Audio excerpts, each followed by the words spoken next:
We will continue our lectures on multivariable control. So, in the last lecture we looked at truly multivariable controller design, which included two single input single output controller designs and a design of a decoupler matrix, which made the whole overall design multivariable.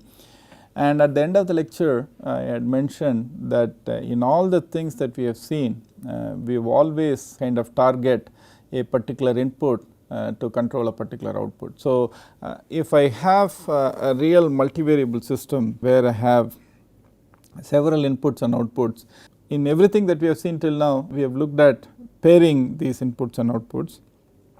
So, one of the questions that I had not answered till now is, are there approaches to rationally think about how we can do this pairing, is something that we have not talked about till now. So, in this lecture I am going to introduce this idea of relative gain array, which is used to do this pairing. So, you could basically kind of do this pairing and then think about all the other techniques that we have discussed and described in detail till now.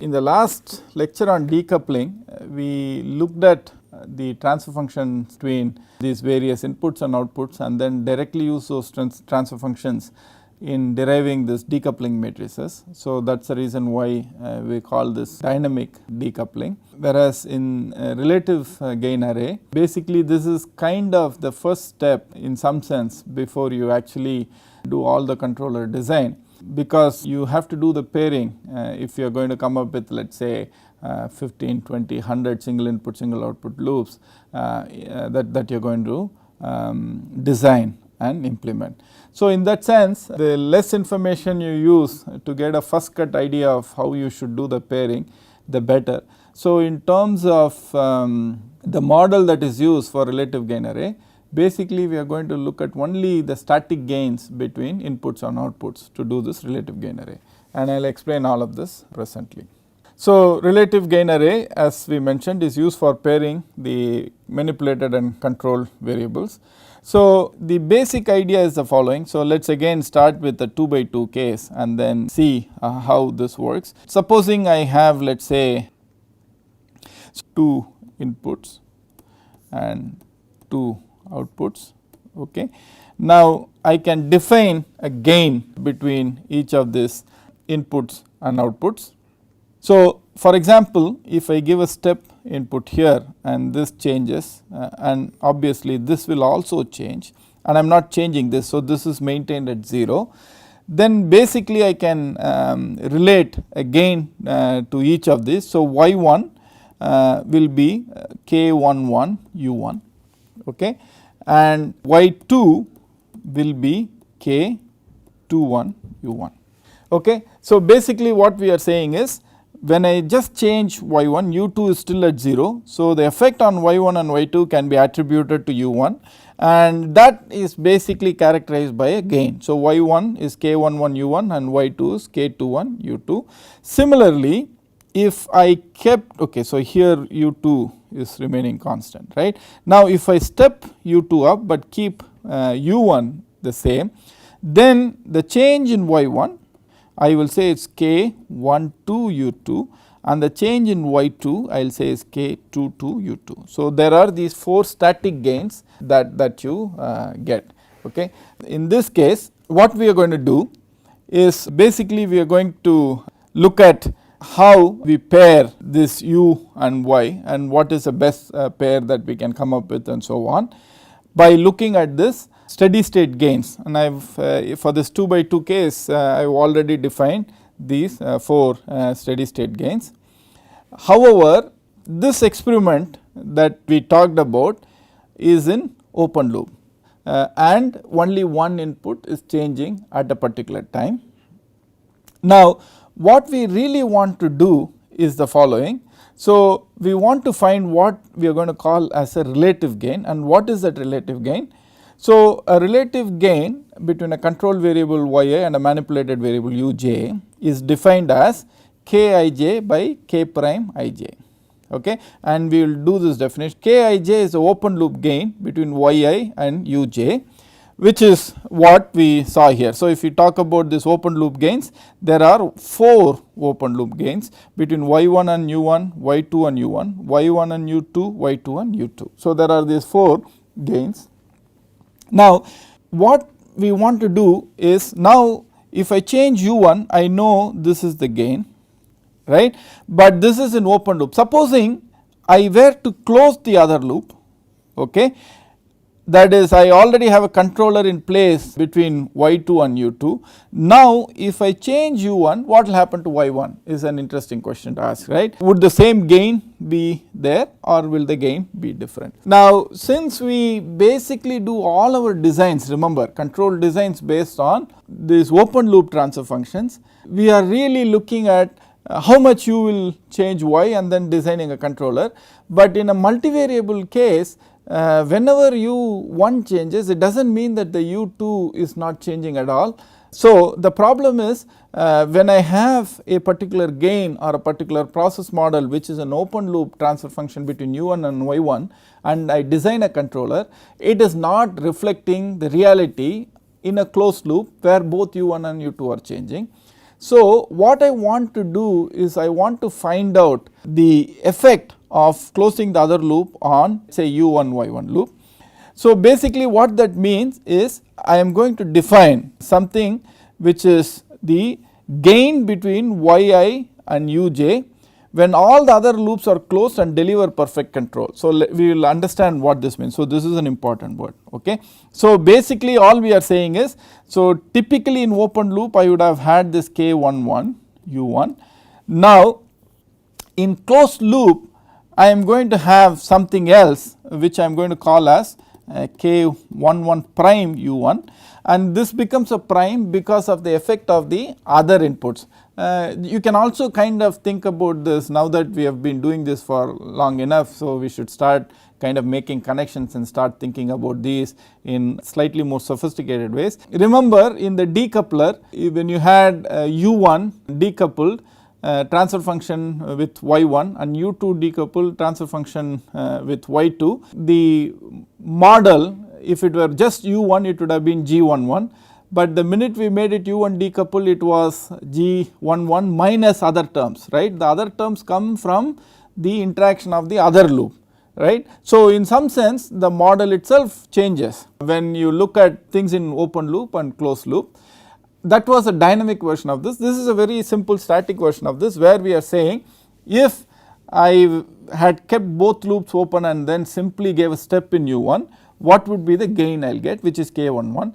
Now, I want to contrast that with what will happen when I close the other loop, in which case what I am saying is somehow I have to define what closing the other loop means. So, I am going to say closing the other loops means that the other loop is doing perfect control, okay, whatever it needs to do it is doing.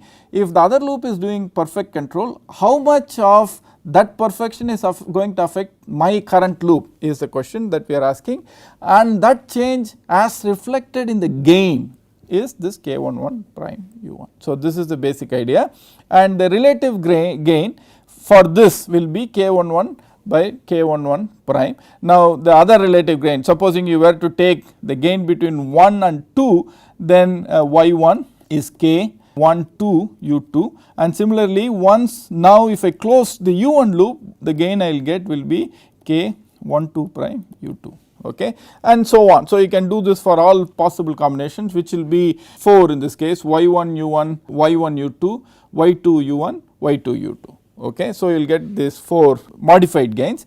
Now, the relative gain is basically the ratio of this gain in open loop and the gain that will result if the other loops are closed and perfect control. Okay. So, that is the basic idea, and the ideal situation is when I simply have relative gain as 1, right, because that means both gains are the same, in which case whatever I see in open loop I will get the same performance even when I close all the other loops and make them perfect control. So, the other loops are not going to have any effect, okay. So, that will be the ideal situation, but in reality that is not going to happen. Okay. Now, you will notice that when we do this computation, it will be very similar to your dynamic decoupling. So, I would really encourage you to go and look back at that lecture and then see how some of these ideas are quite similar. Okay. So, now let us look at these equations here. So, at steady state we are going to derive this relative gain array for a 2 by 2 case, very simple, and then can easily extend that to 3 by 3 case and so on. So, at steady state, if I were basically in open loop, then and I change both, let us say u1 and u2. So, these are the kinds of equations that you will get, and then we will describe what perfect control for the other loop means, and then we will show you how to derive this relative gain array. So, I have a let us say change in u1, change in u2. So, I can write y1, this is basically now static models that we are writing. Okay. This is, you can think of this as the ultimate effect of u1 and u2 changes on y1 and y2. That is the reason why we are using only the gain, and as I mentioned before, the reason why we are using only the gain is because we want to use as little information as possible right at the beginning, so that we can do pairing, and once we do pairing, whatever decisions we have made, we will live with those and then correct for the other things through the many techniques that we have talked to till now. So, ultimately if u1 and u2 have taken certain values, then I am going to have y1 is k11 u1 plus k12 u2, and y2 is k21 u1 plus k22 u2. Okay. Now, what I want to do is that I want to, let us say, compute the relative gain array for the gain between y1 and let us say u1. So, first what I am going to do, since I am looking at y1 and u1, the other loop becomes y2 and u2, and if the other loop has perfect control, we are talking about from a disturbance rejection viewpoint here, we are not talking about changing set points and so on. So, when we talk about perfect control for the other loop, that means y2 would have been initially having a value of 0, and perfect control means it should stay at 0. So, what we are going to do is we are going to set the second equation to 0. So, that is how this notion of the other loop is delivering perfect control comes into picture. So, since we are delivering perfect control, y2 is not changing from its value at all, right. So, in which case I will get 0 is k21 u1 plus k22 u2. From this you can get u2 is minus k21 by k22 u1. So, this is the equation you get. Now, what you do is you now substitute this equation back into this for u2. Okay. So, you substitute this equation for u2, then you will see that you can do some simple manipulation. Now, you see this here.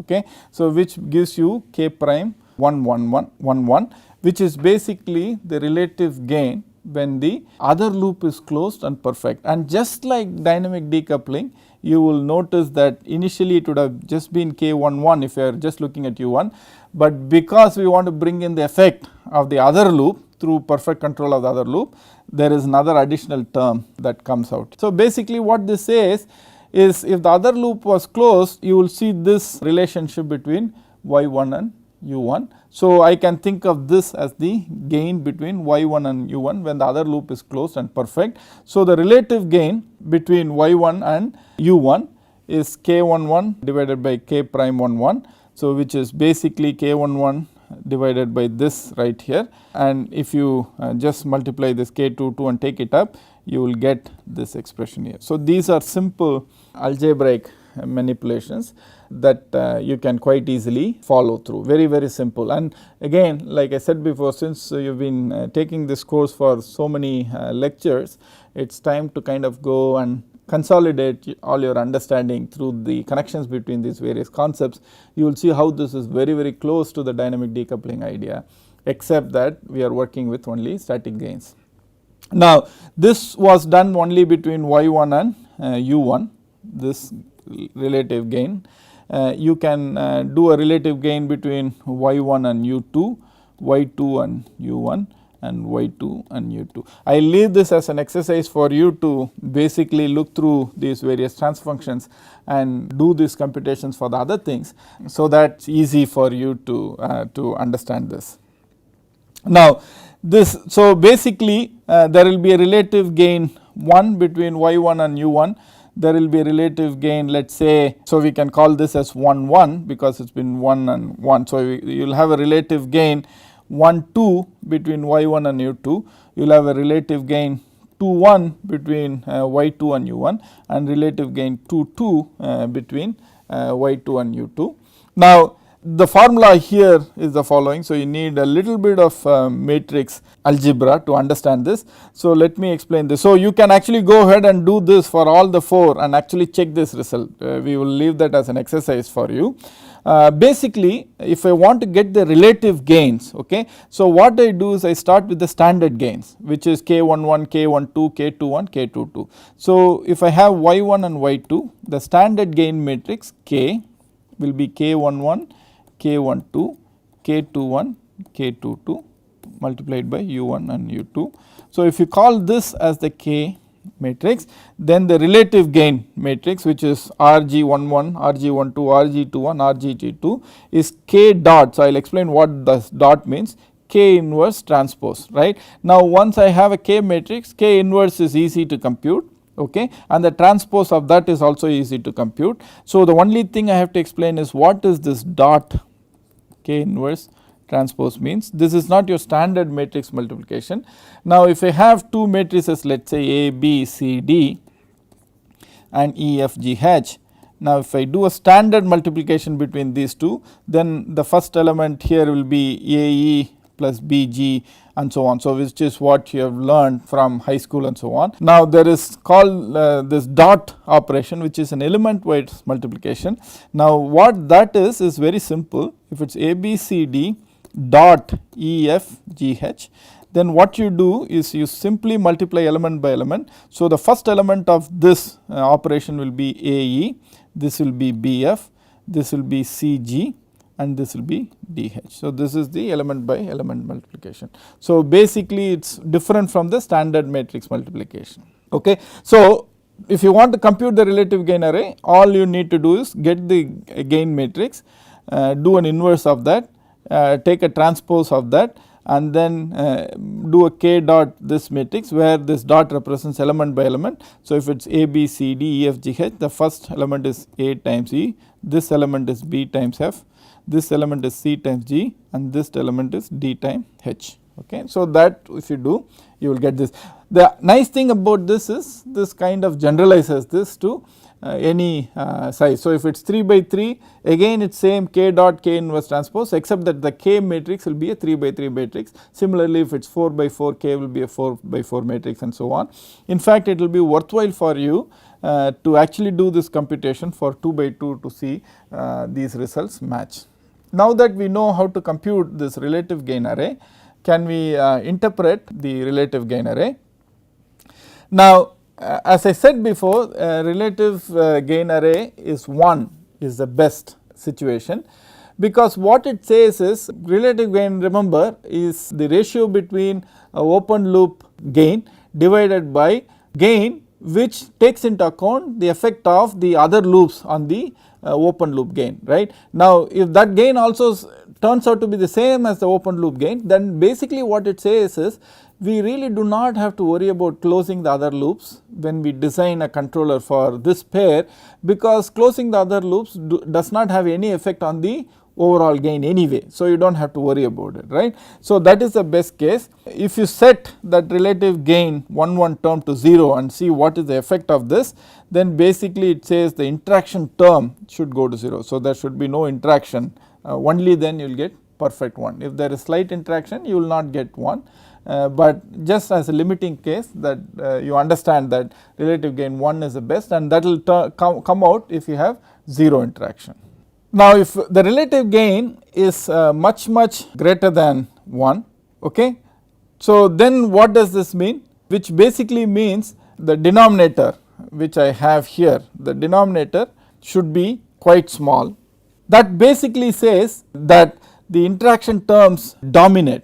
Okay. So, that basically says that if I had a open loop gain and the denominator term becomes very small. So, I assume that when I make a certain amount of change in u1, I will get a certain amount of change in y1, but that will happen in the open loop.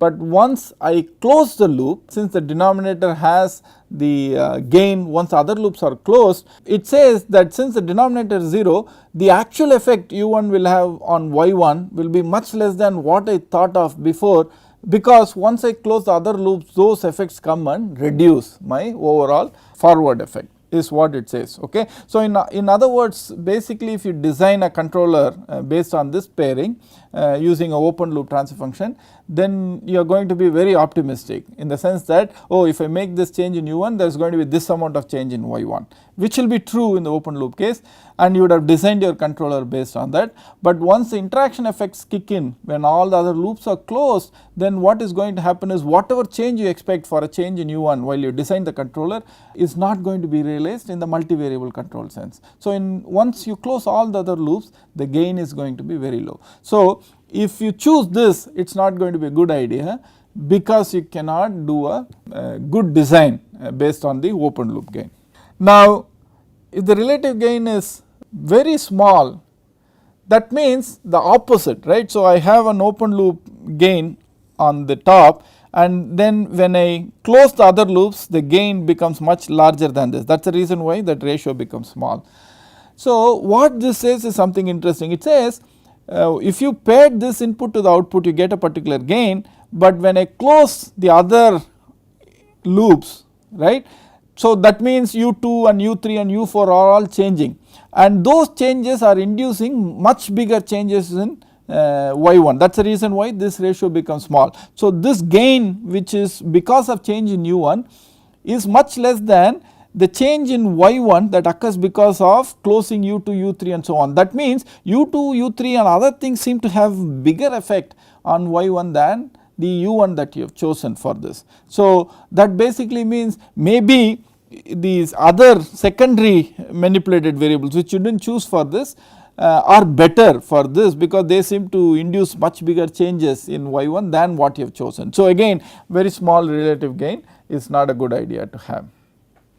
Now, the negative relative gain, if you have, that is a real problem, because what it says is in open loop, if you think, let us say when I change u1, y1 increase, but actually when you close all the other loops, it says that if you increase y1, u1 will actually decrease. So, imagine all the pandemonium or the confusion that will result if you actually tune assuming that increase in u1 will increase y1, whereas when all other loops are closed, it actually decreases y1. So, this can create all kinds of problems leading to instability.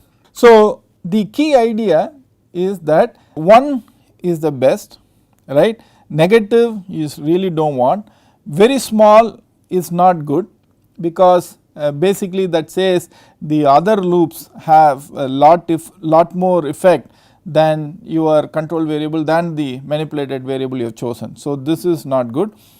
Very large is also not good, we said, because the interaction effects are so much that they are actually going to bring down this gain quite a bit. So, the best is to go with something around 1 or larger, okay. Smaller is a bigger problem. So, anything below 0.5 you avoid, and then you try to choose things which are close to 1, 1 is ideal, you might not get that, or slightly larger than 1 is also okay. So, this is the general rule of thumb for relative gain array, right. So, now let us take a very simple example to do this. Supposing you had, let us say, the gains like this: y1 is 10 u1 minus 6 u2, y2 is 10 u1 plus 18 u2. That means the steady state gain matrix is this. A relative gain array is k dot k inverse transpose. So, if you take this k, you can do this computation by hand or by software that you use for analyzing control systems, and then you will get a relative gain array of this. Now, let us try and interpret what kind of pairing we should do.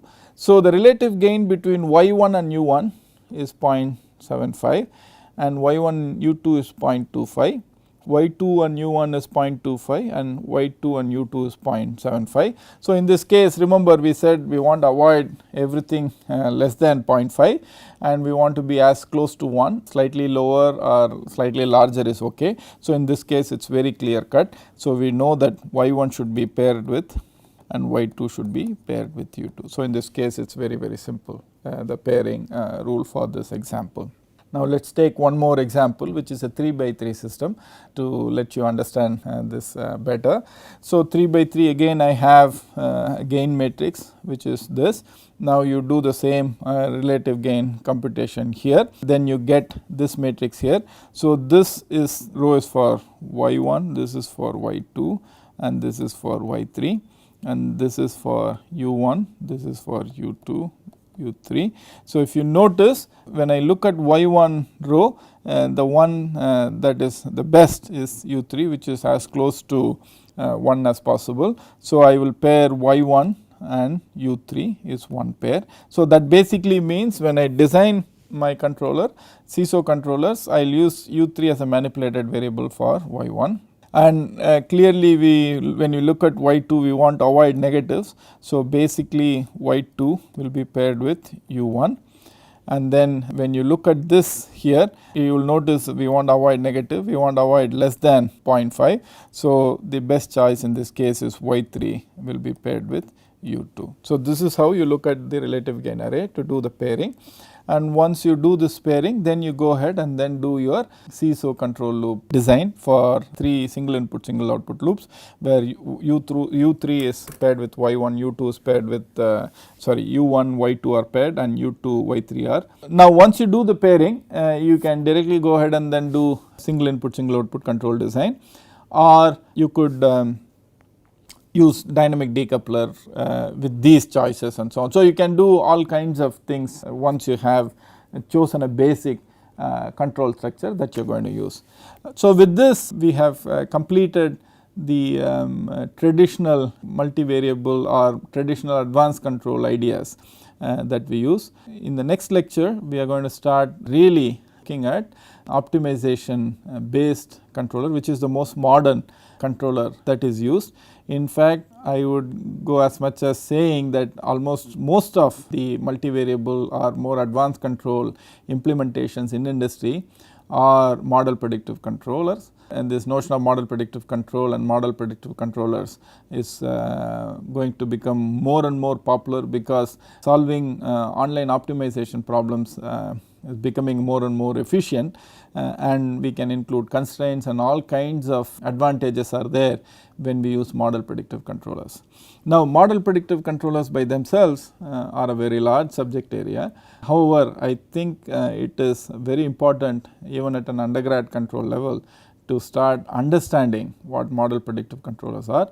So, to be able to teach model predictive controllers, what I am going to do is I am going to basically talk about the concept and then show a formulation for a single input single output control system, how you would formulate a model predictive controller for that, and then I will point out how the multivariable model predictive controller design is trivially extended from a single input single output multivariable single input single output model predictive controller framework. Just so that we understand this, as I said before, there is a lot of literature and lots of exciting work that is happened and that is happening in the space of model predictive controllers. So, these lectures, the 4 or 5 lectures that I will give on model predictive control are largely introductory, but I hope that will give you the tools and understanding you need to start reading the more advanced versions of model predictive controller. Nonetheless, I think it is a good idea to introduce this idea or this concept at the undergrad control level. So, I will see you next class with a series of lectures on model predictive controller. Thank you.